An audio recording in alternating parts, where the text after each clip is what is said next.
Hello everyone, my name is Pixlriffs and welcome back to the Minecraft Survival Guide. I hope you guys are having a good day, hope you had a good weekend. We are back here for week 2 of the castle project, although today's video is not going to be focused primarily on the castle. I just want to give you guys a bit of an update on what I've been doing over the weekend, which is not a whole lot, to be honest. I didn't have a huge amount of time to work on the project, but there are a few changes that I've been working on in the last little while that I thought I would catch you up on. Also, this is going to feed a little bit into what we're planning on doing for the rest of the episode, because we're going to be looking a little bit about transport, I guess you could say, because I have some plans. I have some plans, you guys, for navigating around this world a little bit. But for the transport of the castle, I've been working a little bit on the infrastructure. While I've been going around detailing this place, I've been looking at some of the spots where we could connect things, where stuff could bridge from building to building, make the whole place have a bit more of a flow. And to that end, we have some stuff down here,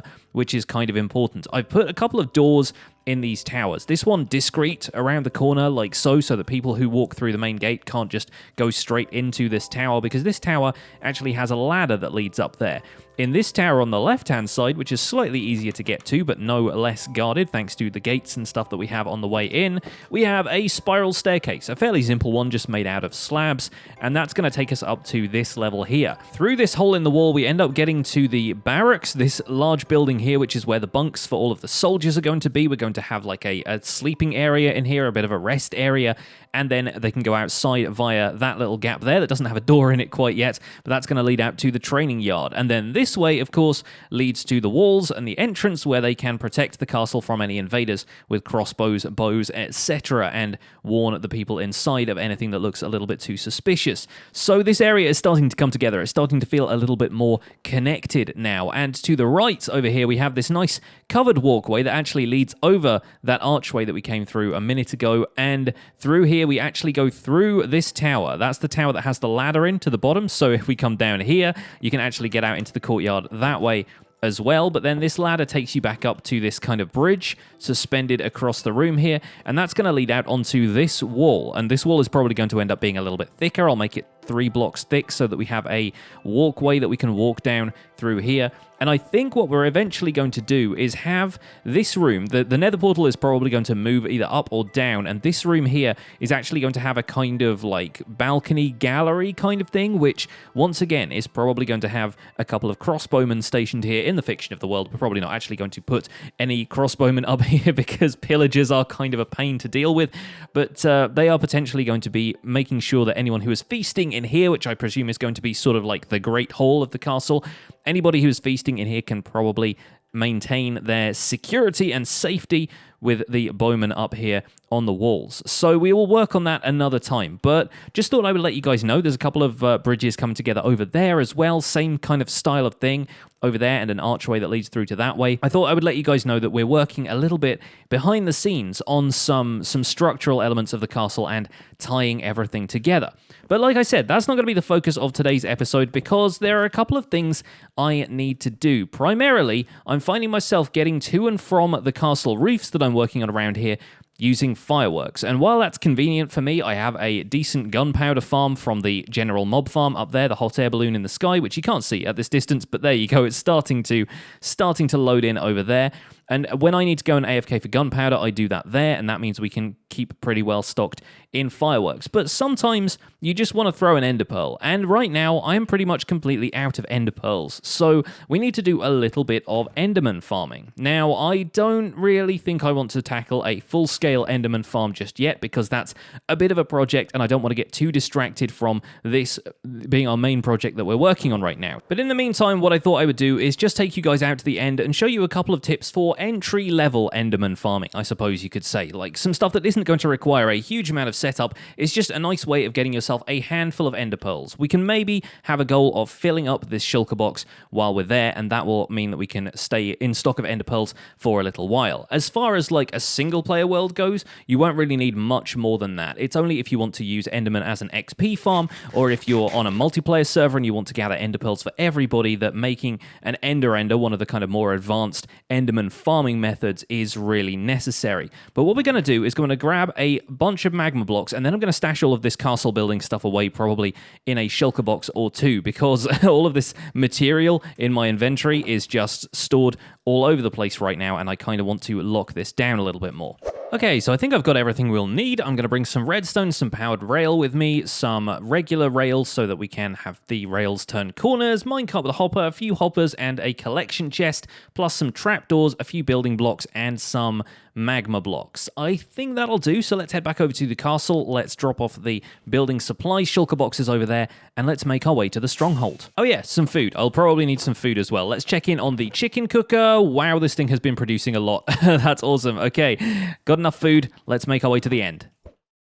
Welcome to the end, where, as you can see, I have been doing a little bit of obsidian mining. The entire obsidian tower there has completely gone. And using another one of these obsidian towers, if you have a diamond pickaxe and you feel like breaking out a few blocks of one of these, you can actually turn this into a pretty effective shelter under which Enderman cannot attack you. Remember, Endermen are 3 blocks tall, so you probably only need a 2-block high shelter that will also probably be best if it's 2 blocks deep, because Endermen have quite a reach when it comes to their attacks, and you might want to make sure that they can't get you through the corners on the side here. So for example, if I stand here, chances are Enderman might be able to get me through there.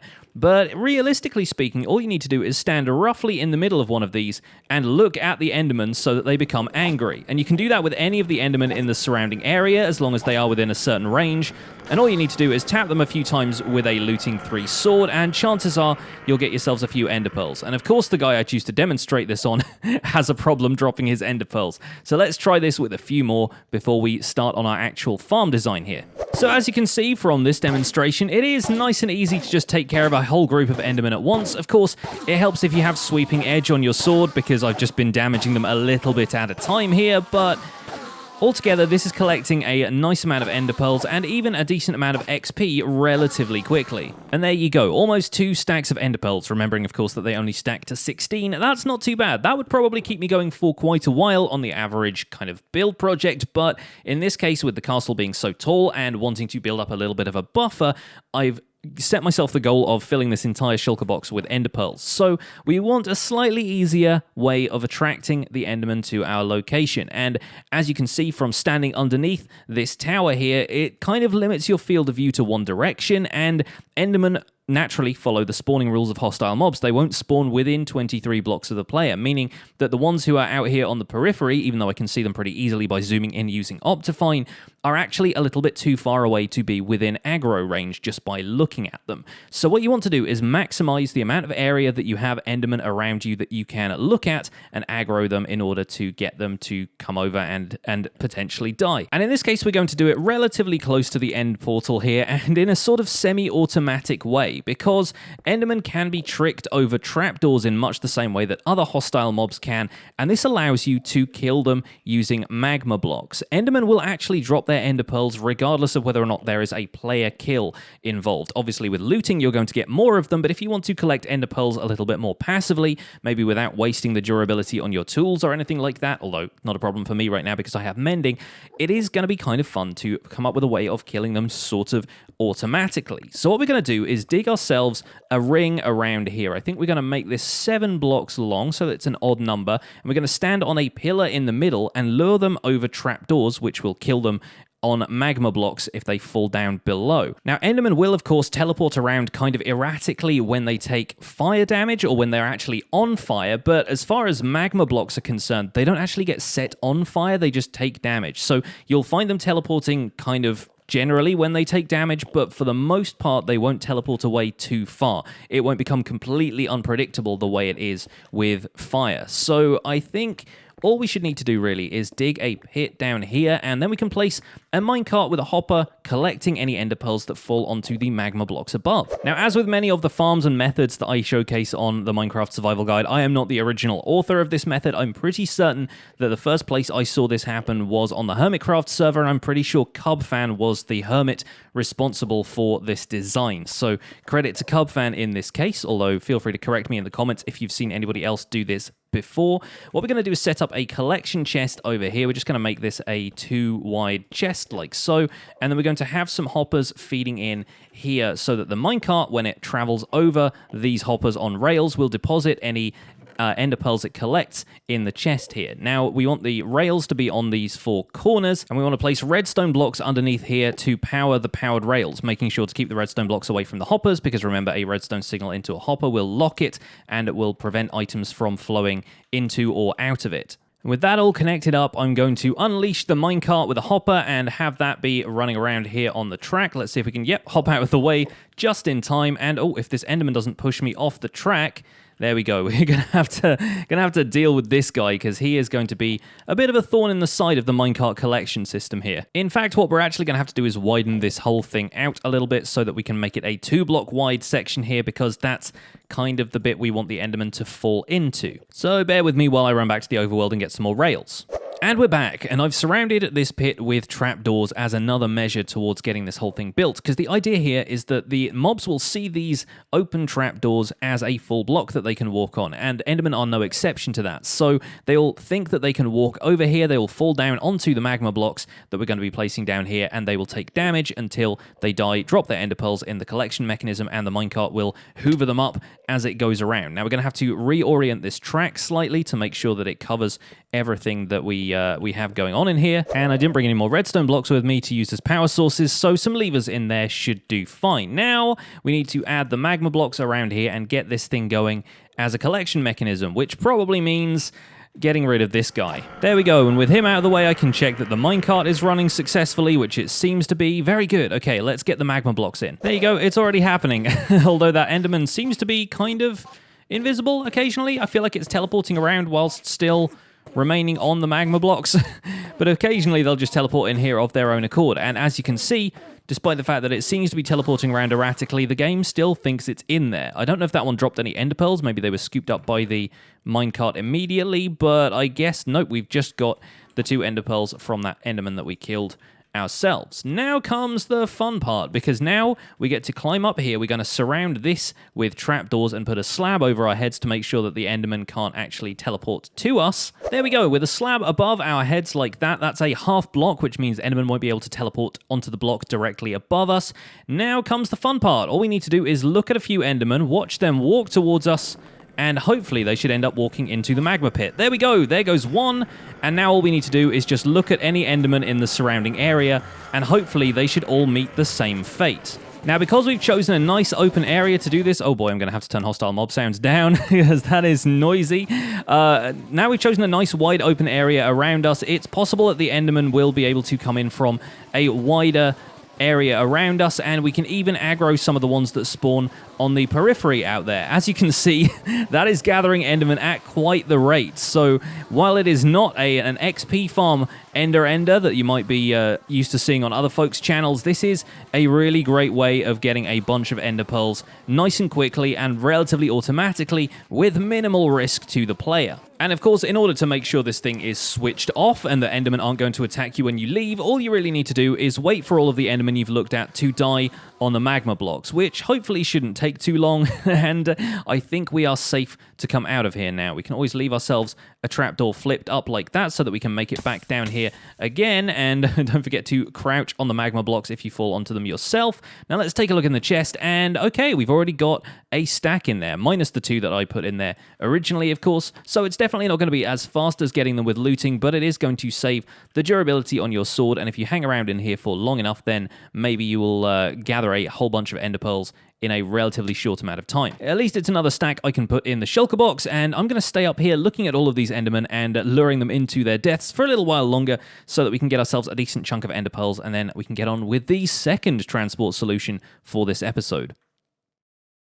One shulker box full of ender pearls later, here we are back at spawn, and I actually came back to the world spawn point because I noticed a few of those endermen were dropping into the portal, and so I was a little bit worried that my spawn area was just going to be flooded with them, but then again, it's daytime. When it's daytime, endermen tend to teleport away in random directions anyway, so even if they were gathering around here, chances are they would have fled long ago or just despawned because I spawned over there in the storage area. So, the other thing I wanted to get to, the thing that that I have actually been putting off for a little while is that when we were doing a little bit of an exploratory episode, excuse you knocking down my door. Do you mind? There you go. The wolves will finish you off. Thank you, Lime Dog. So yeah, when we were doing a little bit of exploring episode, I actually ended up getting myself another trident. And so we have a trident that we can enchant with some new stuff. And that is going to include Riptide, one of the enchants we haven't really covered in the series yet before, but one I have had for quite a while. I've actually had a Riptide 3 book in here for quite some time. And ideally, we would get an Unbreaking enchantment on here as well. We have Loyalty, which is really not going to be necessary if we have Riptide. Let's see if we can find ourselves an Unbreaking. I've got Unbreaking 2 in here. I reckon we can probably go with that for now, and of course I will have to put Mending on it too, which is going to involve trading a Mending book or two from Mendelssohn. Fantastic stuff. So let's see what we can slap on this thing right away. We can put Unbreaking, Mending, that's 2 levels. We can put Riptide on there for 7, or swap that around for 5. Perfect. And there goes the anvil. So it looks like we're going to have to make another anvil so I can actually apply these to the trident, or I've got one in the storage facility that we can use. 13 levels for a brand new trident with Riptide 3. Alright, before we end up using this, I'm going to go and quickly mend it at one of my experience farms. I'm thinking the Blaze farm might be a good candidate.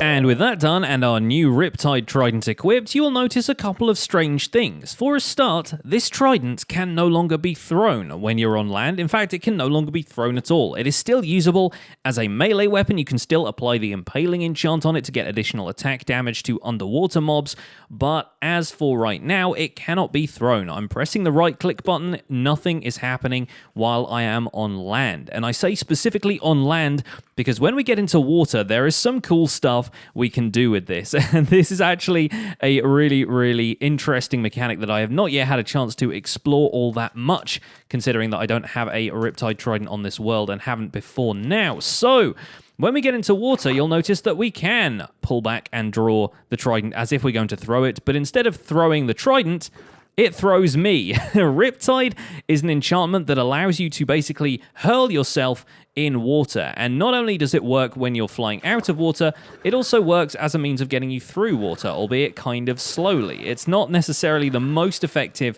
thing for underwater travel, unless you want a really quick getaway maybe from some drowned or something like that. But as a means to launch yourself using elytra, especially if your wings are engaged when you hit the water, it is absolutely brilliant. It's really good to have as an alternative to fireworks, so you can just launch yourself back into the air whenever there are water sources around, and it's going to be a really great way of getting around the world without spending too much on fireworks. Of course, the disadvantage to it is that your wings don't always engage the first time you leap out of the water like that, especially if you're flat on the ground like this. Your wings aren't engaged yet, and then you fly like that, you are just going to fall and take the usual amount of fall damage. So feather falling, definitely a requirement when you've got a Riptide Trident and you're not like in the middle of an ocean. If you're not guaranteed to fall into water, keep an eye on that. And also, use elytra with the Riptide enchantment for the greatest effect, because you're going to be able to find yourself gliding around without the use of fireworks that way. Once you're in the air, of course, you will have to resort to regular fireworks, although Riptide 3 can take you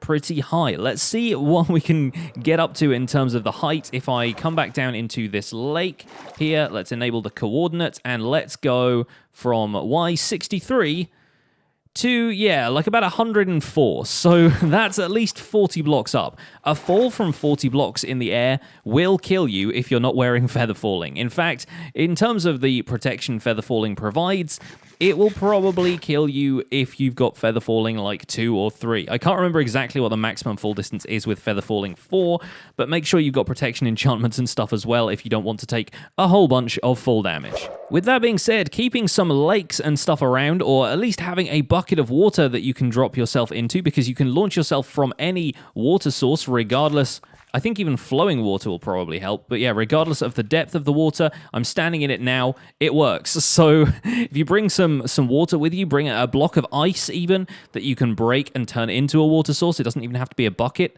You can probably get away with that, and you can launch yourself in the air with a Riptide, fly around as much as you want on your elytra, give or take the elytra's durability, which is something else I repaired while I was over at the Blaze farm.